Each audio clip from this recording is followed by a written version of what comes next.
as leaders, we get to design our team and our business. And the question for us is, are you designing your team or your business around joy and fulfillment, or around fun and success? And JoBen's going to tell us about that. He's going to tell us why your product and your business doesn't matter. He was broke growing up in the Amazon, and he was even broker in America, but he eventually figured it out. And now he's giving private education to people all across the world in the poorest of poor conditions. And his answer to how what he does, how it makes him feel near the end of the episode is, wow, mind-blowing, is so impactful. Maybe the most interesting man I know. His major shift in 2025 in the driver, I mean, he is putting all the cards on the table. He's going after it. You're going to love this discussion. Check it out.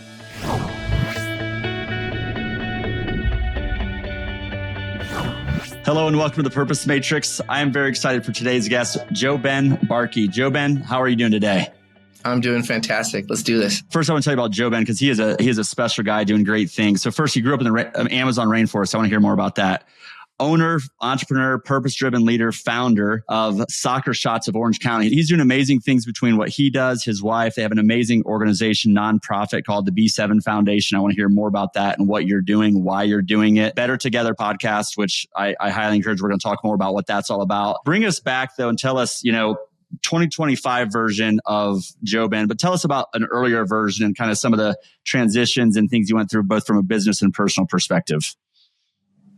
It's great to be here, Phil. Thanks for inviting me. I've been looking forward to this. I grew up in the Amazon rainforest. My parents crossed paths in the Amazon for 3 weeks, got engaged, and then lived there for 25 years.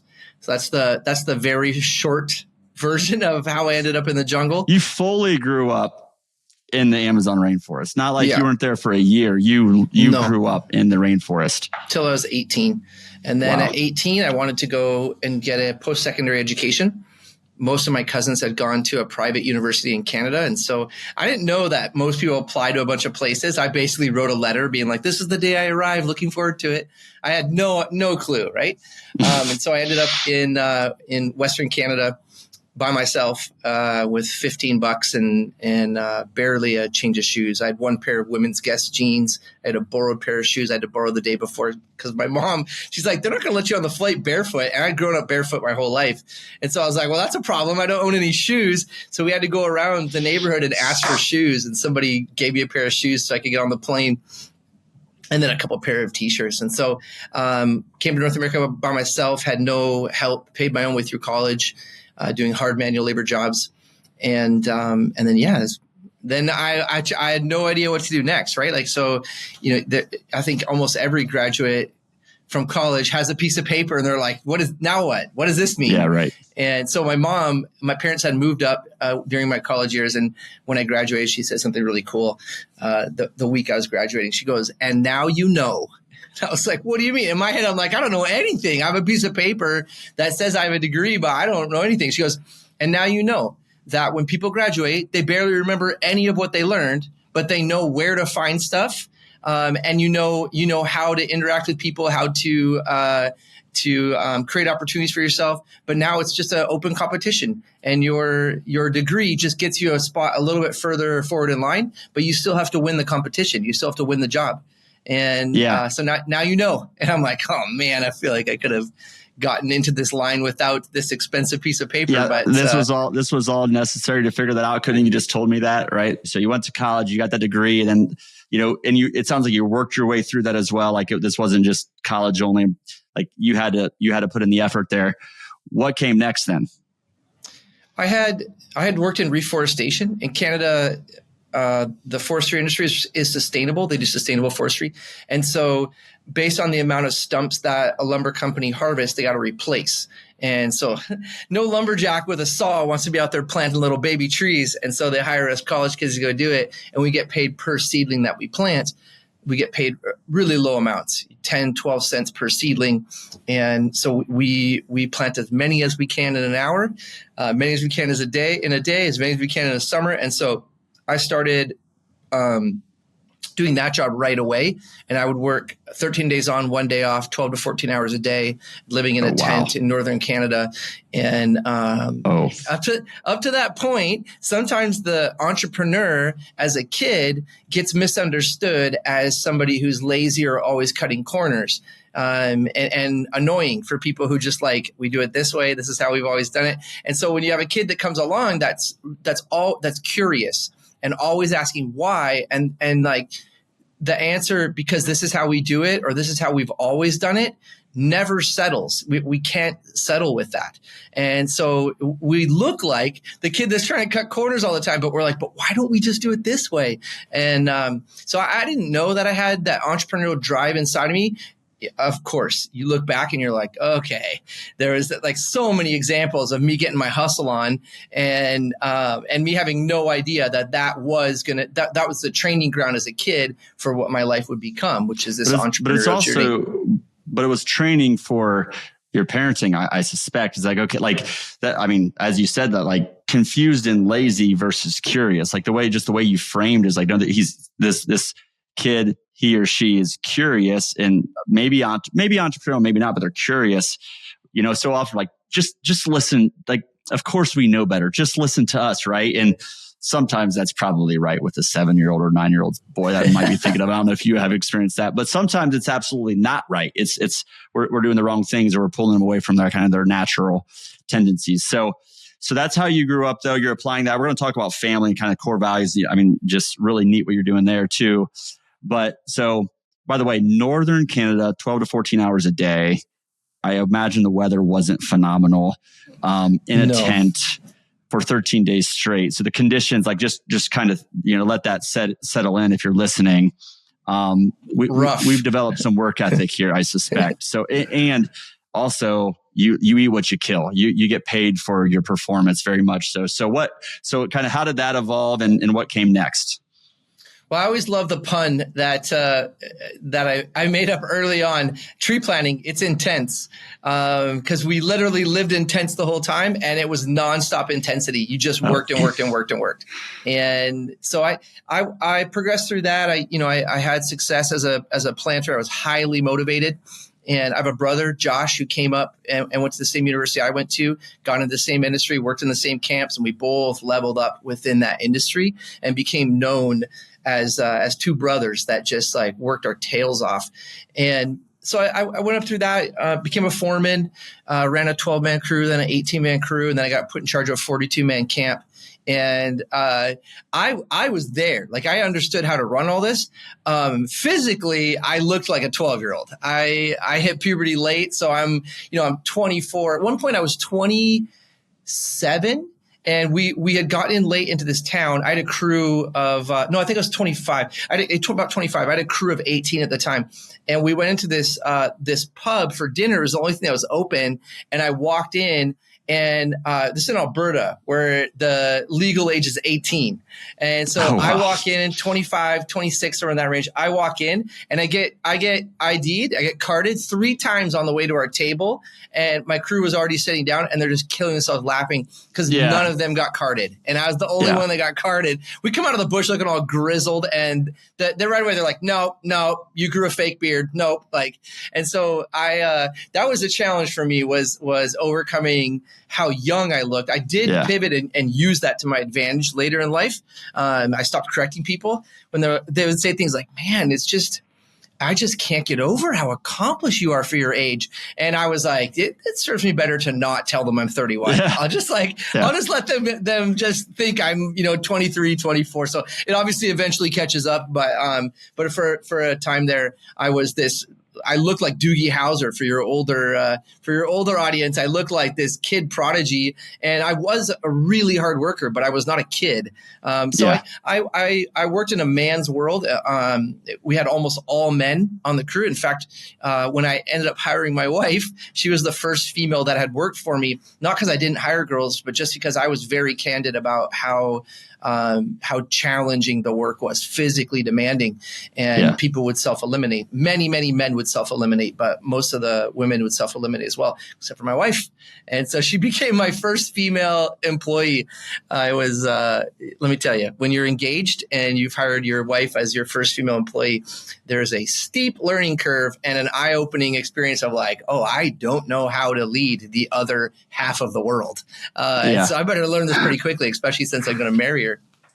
Yeah. Well, I was going to guess, I won't guess your age. I won't, or ask that. I just thought the key to youth was, I didn't mention this, but you live in Hawaii. So you're just getting perfect weather and sun all the time. And that's what keeps you so youthful. So by the way, if you're watching on YouTube, you can see the background. Like I see an ocean. I was comparing. I'll lift it. Here, there you go. Right now where I'm at, it's really bright out because there's beautiful white snow on the ground. And I'm looking at his background and the ocean in the background. It's bright, sunny in Hawaii. So the tree industry, lumberjack, leading a big team. I mean, obviously probably some not only work ethic, but probably some natural leadership abilities too. Maybe those were natural. Maybe they were learned. But then that over time transitioned into this crazy idea where you want to generate income and start a business in the soccer industry with youth. So tell us more about how that came about. I learned two major things through leadership in that industry. One was that I wasn't leading tree planters. I was leading people. And I quickly started to categorize people in two different categories. And maybe that was just because of the brute reality of what we were doing, just this like crazy hard manual labor nonstop. So I had two categories, and I quickly would sort people and be like, okay, this person needs a kick in the seat of the pants, and this person needs a shoulder to cry on. We all need all of that, but certainly we lean one way or the other. So if I would come up to one person, I'd be like, come on, buddy, you're such an encouragement. Like and they're like, what are you talking about? Tell me how terrible I am. Tell me that I can be better. Like push me. But if I would go to the person that needed the encouragement, the shoulder to cry on, someone to listen, and I was like, let's go. Like, they just shut down. Right. And so that was a huge thing to learn early on, was to focus on coaching and developing, training and leading individuals, not an employee class or even a department. And so that was huge. And then the other thing was, just because people don't do things exactly how I asked them to do them, it doesn't necessarily equal disrespect. And because I looked so young, I misinterpreted it early on. And so I would come back hard when I would give instructions and people wouldn't do it. Sometimes people are just people and they forget half the instructions. Like me, I have ADHD. I forget. I'll if you give me 5 things, I probably remember the first one and I might remember the 4th or 5th one. But there's a gap in there where I tuned out for a little bit. I didn't tune out. I just tuned everything else in. I got distracted and then I zeroed back in. And so learning to coach individuals was super important. And then learning to give the same grace to the people I led that I was hoping they would give to me were 2 huge learnings. And so, yeah. And I suspect too, like when I think about the industry that you're in, I suspect that you just think the method of leadership needs to be like hard driving, kick in the pants type employees, right? That's kind of the default thinking. But your point is, don't just group everybody based on the industry that you're, or whatever, like the environment you're in, blue collar, white collar, whatever it is. Don't just group people, because they're human beings that are very different from each other. And I think what's most important is not your approach. Your approach isn't first. The first thing to understand is seek first to understand who they are, the type of person they are, and then you can adapt your leadership style to that. I'm curious, like the power of the associate of the network here in the franchise industry, and how much, like, were you leading that? I would say revenue charge, or just like how to run a business, or were you seeing others doing and saying, okay, did that build your belief? Like, how much did this build upon each other versus were you just independent and on your own? Like, how much, what was the power of the association there? The community was strong. And so they're about 15 to 25 in the first 4 years or so. And so we were very tightly connected, interconnected, lots of text messages, lots of content getting thrown on the Facebook page. And we were on every committee, right? So it didn't matter if you were any good at anything. It's like, hey, JoBen, I feel like you'd be a great fit for the marketing committee. It's like, I don't know anything about marketing. Perfect. Neither do any of us. We just need opinions. And so we need ideas. And so we all took different parts of helping grow this. I want to be sure to give full credit to the founders, Jeremy Sorzano and Jason Webb. Those were the guys that had the idea and launched it. I also think they did a good job of collecting some early adopters. And so there was a group of us within that early group that was like, okay, I don't think I want to coach, because our soccer program predominantly hits 2 to 6 year olds. We do 18-month to 8-year-olds, but we'll get the majority of our enrollment from 2 to 6 year olds and on-site at preschools. And so I think a bunch of us were looking at like, okay, if this is going to be a long-term thing, I don't know how much I'm going to love coaching other people's 2-year-olds in 4, 6, 8 years. So what is the plan? In an industry where people were building jobs for themselves, there were a few of us in the beginning that were like, oh, this could be an organization. Like we can build structure and we can build an organization. So I started building an organization with no idea what that even meant. I had no idea. I didn't know what tools were already available. I was building everything on Google Docs and Google spreadsheets. And so started building this out, building it into something where I could be a CEO role, a visionary, someone in charge of culture, big ideas, big relationships. But I knew I didn't want to have this company where I was in the weeds doing stuff because I wasn't great at that. I was really gifted at seeing opportunities. Sometimes the creativity, the inside of you, the thing you have to watch out for is like, sometimes you see opportunities in pictures when there's really nothing there. It's just a pipe dream. And that's where you go to lose money. So that became a part of figuring out how to run a business was how do I find the person that helps me filter? Because I've got 20 ideas, but which one disrupts the industry? And so I started working on cobbling together these different ideas on spreadsheets, Google Sheets. And then I called my friend who's a business coach and I said, man, there's something I don't know, something big about running a successful business that I do not know. And so he's like, all right, I got about 30 minutes. Let's talk. So I told him and I just explained all the different things when I'm, at that point, we're already in 2 different states. We originally had Florida as well. We were running in Miami. And I'm like, when I'm there, everything goes how it's supposed to go. As soon as I get on the plane and leave, I have no clue what's going on. And I just don't know how to stay on top of everything. And he said, okay, it sounds like, if I can summarize, it sounds like you are at a point where you understand that it's essential to delegate responsibilities, but you still need to be and want to be responsible to oversee the protection of the company, protection of jobs, and to see the organization succeed. And I'm like, yeah. Right. And so he's like, okay, I got a book for you. It's got really tiny font. Promise me you'll read it. Because he's like, he knows I have ADHD. When I get a big, thick book with little tiny words, I'm like, oh my gosh, this is going to be a struggle. But he's like, he goes, send it to me. I said, send it to me. He said, promise me you'll read it. I said, yes. So he sent it to me. I got it. And the book was Traction, written by Gino Wickman. And I read that book cover to cover twice in 11 days. And one of the gifts of being raised by teachers is I've been given a lot of tools to help me understand how to learn better and retain better, right? So the more senses we engage, the higher the retention of information. And so I did that by buying the book, paying for the audio, having it read to me. So I'm listening, right? Audio senses, and then reading it. So I'm visually seeing it. And then I had a highlighter and I was highlighting in the book, and I had a notepad and I'm writing down notes. And then everything I was learning, I was regurgitating to my wife and be like, babe, you're not going to believe this. And saying it, right? So I was engaging a bunch of different senses, went through it twice in 11 days, went to a company meeting, and I said, okay, I'm pulling out of operations.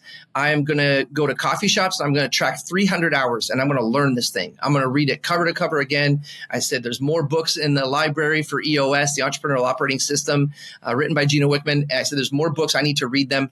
I read Rocket Fuel next. And I was like, okay, there's another half to me. And so I took the description of an integrator or a president role. So visionary, CEO, integrator, president. And I took that description and I put it on Craigslist in an ad. And I had 128 applicants in about 48 to 72 hours. Yeah. And so I went through everything and found my person. Yeah.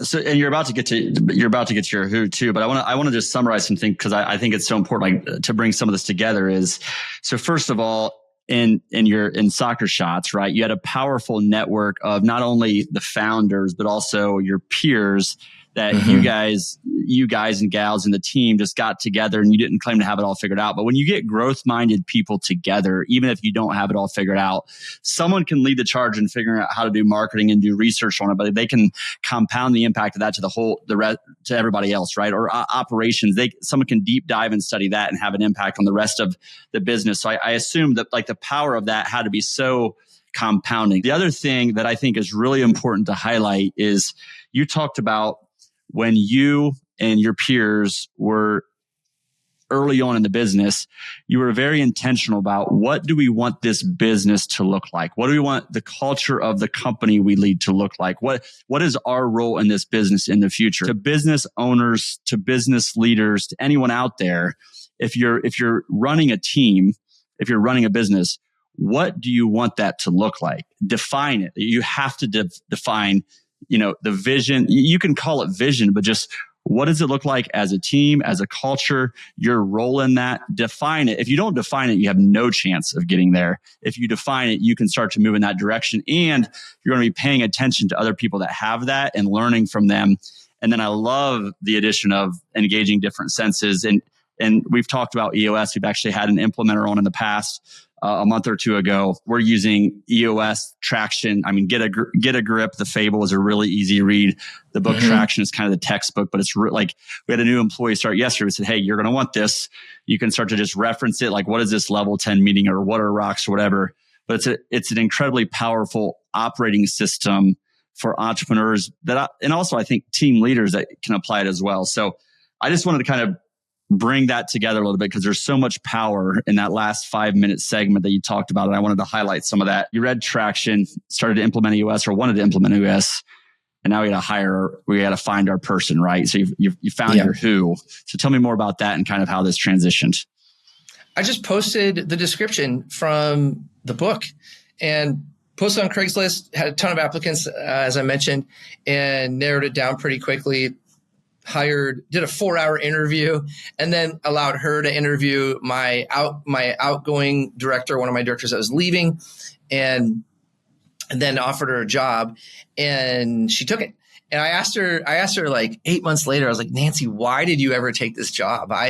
We were a baby company. Like we had been in business for a while, but we were transitioning into an actual organization with structure and clearly defined roles, data tracking, processes documented and followed by all. Like we were becoming an organization, but we weren't there. Like you weren't walking into this machine that was well oiled, and you were helping to figure out. We were naming all the parts of the machine still. Like we still were figuring that out. And she said, JoBen, I looked at the job description and I wanted to work with good people. And so I saw your job description and I thought, okay, all I have to do is figure out, are these good people? That's all I got to figure out, because they know who they're looking for and they're looking for me. I can tell from the job description. It's very thorough, and everything they're describing, I can do all that. And I was like, yeah, but I paid you way less than your other offers. And she said, working with good people was worth more than a little bit of extra money. And I knew that I could be successful because you so clearly defined what the role took to be successful. And I knew that it was in my DNA to do that. I wasn't going to have to work outside of my natural capacity. She was like, this is what I was born to do, is be an integrator. And you so clearly articulated it, knew what you were looking for, and I knew you were looking for me. And so I knew we could grow the business into something that would pay me the same, if not more, than the other opportunities eventually. So that's how we scaled out. And that's how we built the whole company. And so she got put in charge of all the management, and I stayed in charge of all the leadership. And it took so much off of my plate that was just grinding me into not a state of depression, but a state of just like overwhelming anxiety, and just always feeling like I was juggling so many balls. And then I would look and be like, oh, there's one ball missing. Where did that one go? And I just had no idea what was going on, right? I'm like, I'm pretty sure I was juggling 5 balls and now there's 4 in the air. I must have dropped one somewhere. And all of a sudden she came in and she like had a complete handle on structure, accountability, managing people, follow through. And so she was able to not have to stress about figuring out what we needed to do to keep up with the industry. She was just executing, and she loved checking boxes, and I hated checking boxes. And so it was perfect. Yeah. I want to get to, JoBen, just some amazing work that you're doing as well. So you've had a lot of success with Soccer Shots, right? But you've also done some other amazing things. So you started a nonprofit. I want to hear more about nonprofit, family, and kind of 2025, what you're thinking about now. Sure. So nonprofit started just nothing formal, just started giving away soccer balls, and had a friend. I grew up in South America that was doing something similar to what we're doing here, but he had no equipment. So traveled down and gave him some soccer balls, started traveling and started understanding that there was an opportunity to teach soccer coaches how to reposition themselves or position themselves more strongly as mentors in the community and not just teachers of a sport, teachers of soccer. And also the business side, starting to help them understand how to run their soccer academy, their training in a sustainable way, how to create a budget, how to market it, how to have reserves. And so started doing that in 2012, 2013. Then that formalized through some experiences. Had some experience in Rwanda that was really impactful, where a little kid thanked me for coming all the way to Rwanda, told me he didn't have a father, and said no one's ever taught him about football before. And I was welling up right away. And then he said, what mattered the most, what I'll never forget, is you came here. You didn't care if I was a boy or a girl. You didn't care if I was good at football or bad at football. You just came here and you loved me. And he said, I'm going to pray for the rest of my life that you and your family get to make more children feel the way I feel right now. And I was like, how are you 7? And so I like that was a moment where I was like, okay, that's what I'm doing. I'm not teaching soccer. I'm teaching children. And soccer is just a platform. It's a pathway out of cyclical poverty for most countries around the world. It's viewed as this like amazing golden ticket, this golden pathway out. But the path goes 2 directions. And so I can get deep into a community coming with free soccer and no agenda to get or take anything. I want to add to that because I've talked about that before, but soccer is just a platform. But I think what's clear is right away, like when you started, you didn't know that it was just a platform or what the platform was for. And so what I want to, like real estate is just a platform. It's just a vehicle.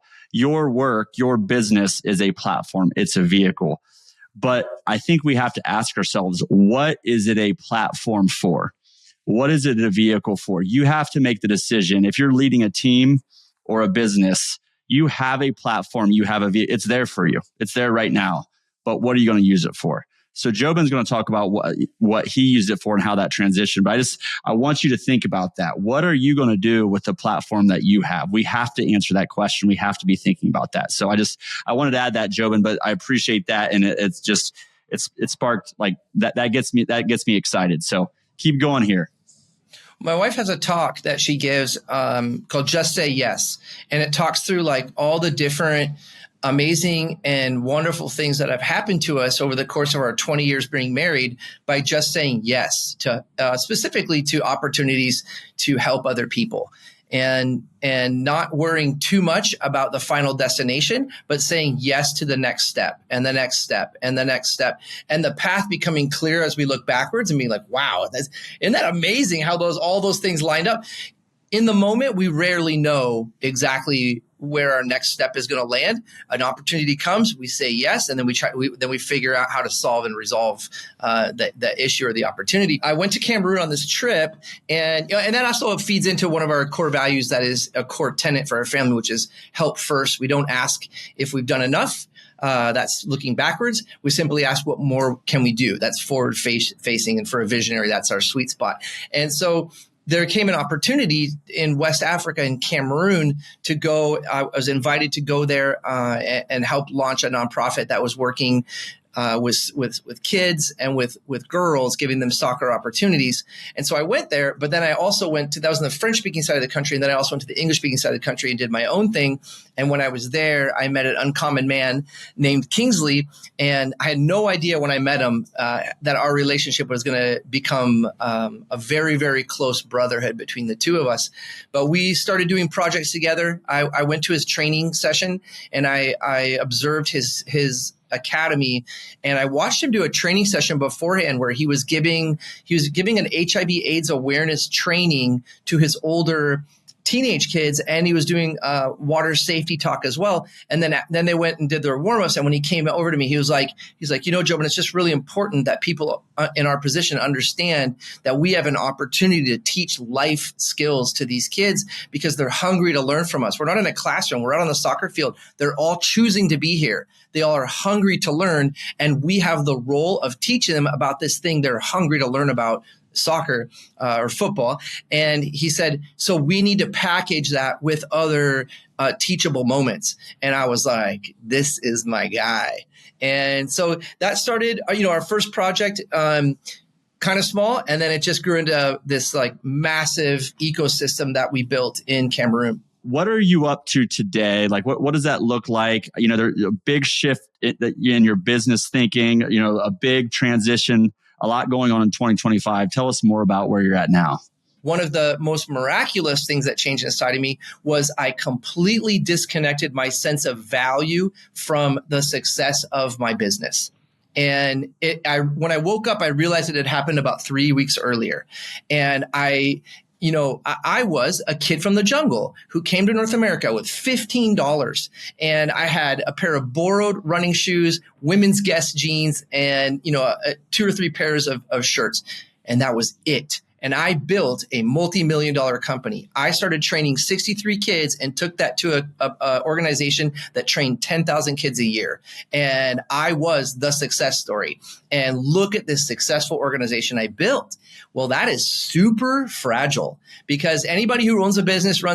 There are many things outside of our control that impact the success and the collapse and failure of a business that can have nothing to do with your capacity. Obviously, when opportunity comes, there has to have been some preparation, but that opportunity might never come. And you could have prepared and prepared and prepared. Also, sometimes you're not fully prepared, but the opportunity is so welcoming and it's such a soft landing that you have an opportunity to prepare and learn some of the key stuff once you've already met that opportunity, right? And so maybe you weren't prepared, but it was such a good opportunity, such a good idea that it became a training ground for you. Whereas in other industries, other fields, you may have had to do all that work ahead of time in order to capitalize on the opportunity. And so I completely disconnected my sense of who I am as a person from the success of my business, and I was free. Yeah. Where I am today is after I had those experiences, I did the first fast of my life. It was intermittent fasting. I didn't go all day with no food, but I went till 2 p.m. and I would wake up and I was just seeking, like, what am I supposed to do? I've built this business that runs itself. This was my whole goal. And it took 16 years and we accomplished, we checked the box. We got to Hawaii. We live here. It's an expensive life. What am I doing? And why am I walking away? This makes no sense. And I did a fast, and on day 20, I woke up and I had the business plan for what's next. And I'm in the process of launching it right now. And it without giving too much away, because I do have to protect the secret of what we're doing because no one else is doing it. We're fixing a significant problem in the industry that I've been in for the last 16 years. And I've been asking, why isn't this fixed? Why can't somebody fix this? And so on day 20 of a fast, I woke up and I said, it's been waiting this whole time for me to fix. Technology just had to catch up to where my ideas were going. There was no tech to do what I kept saying we needed to do. And then technology caught up, and now we're building it and we're doing it. So that's what's next. It's super exciting. I'm back in this like no income, high creativity mode, which is a super fun place for a visionary to live. Very fortunate, my wife is an EOS implementer. After it changed our business, and we started understanding that vision without traction is hallucination, and we applied it within our own family. If we want to accomplish certain things, we have to build not just the vision of where we're going, but the tools and the processes to get there. We run our family on EOS. Then my wife went from stay-at-home homeschool mom to a super successful, well-known within the industry EOS implementer, and she changes businesses, but more importantly, she helps change the lives of business owners to get more out of life. Well, I'm excited to see how it unfolds. What I know is there will be a lot of significance. You're going to have a lot of joy doing it. I can tell it. I like it. JoBen, your energy is so contagious, and I just appreciate you coming on so much. I want to ask one final question, and then I'm going to ask you specifically where you can direct people so they can support your business, what you're doing, your organization, your nonprofit. How does what you do, how does it make you feel?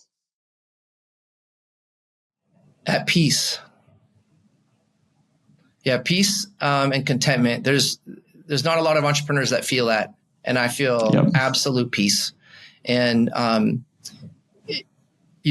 following the purpose of my life, and when your purpose, your why aligns with your how and your what, to steal from Simon Sinek, when that purpose is aligned with everything else, that's where you find peace. And I'm there.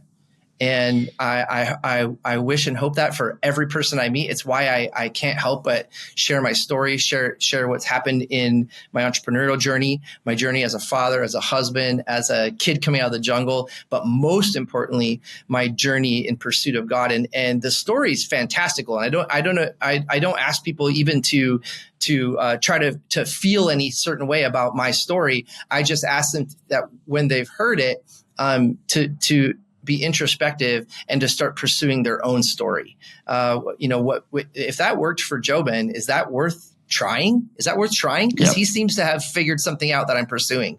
And so that's my great commission is I ask people to pursue peace, because man, you should not wait until the end of your life to find peace. And I think what's hard to understand is I don't know how to pursue peace. And I would just encourage, listen to this, think about everything JoBen said. I will say that the purpose matrix is designed. The acronym we use is peace, purpose, education, association, courage, and example. And on the top of the matrix, the columns of the matrix are different areas of life. And in my opinion, if you have your faith, your spirituality on the left side as the highest priority, and you can align everything to that, you can align your work to that, your family to that, 100%, you can be content. You can have peace. That's what the purpose matrix is about. We're actually putting the tool out. So thepurposematrix.com, check it out by the time hopefully this episode comes out. It's hard to know how to pursue that. The key is there's things you can do, but get clear on your purpose and what you're doing and why you're doing it, what you're passionate about, what the world needs, what you're good at. And if you do those things, you can really be content. You can really be at peace with yourself. So I appreciate this discussion so much, JoBen. Specifically, websites, where can we point people to find out more about what you're doing?